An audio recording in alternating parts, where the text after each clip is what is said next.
Na llegada de la Niña, esperanzó ya que cuantos escuela na syudad, el experiencia problema na alto nivel del agua, especialmente aquel local na mga flood-prone areas. Este ta incluye el escuela de Tugbungan, Baliwasan, Vitali Central School y San Jose Gusu. Por eso, el Departamento de Educación ta advertí con mga maestra, opisyales y mga concerne individual para ayudar na limpieza de mga desagüe na mga mencionaw eskwela. Na actualmente kita no entre kita el jatun ara el La Niña no, so we are expecting el mga schools like el Tugbungan, el Baliwasan, el Vitali District no, particular Vitali Central pati el San Jose Gusu amo sa mga schools kay underwater no.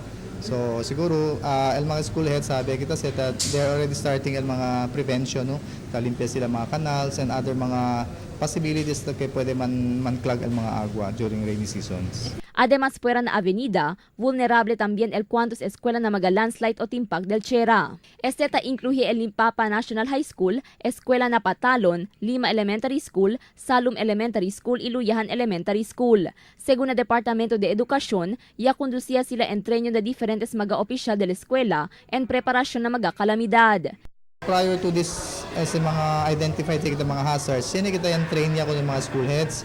No, so we are more on prevention. So kasi pensa to na budget 70-30 sa SS. So we are putting 70% in terms of preparedness in preparation para man-counter kami kung sa mga calamities kay society. Para at least in the event so sa SS medyo less yung mga casualties.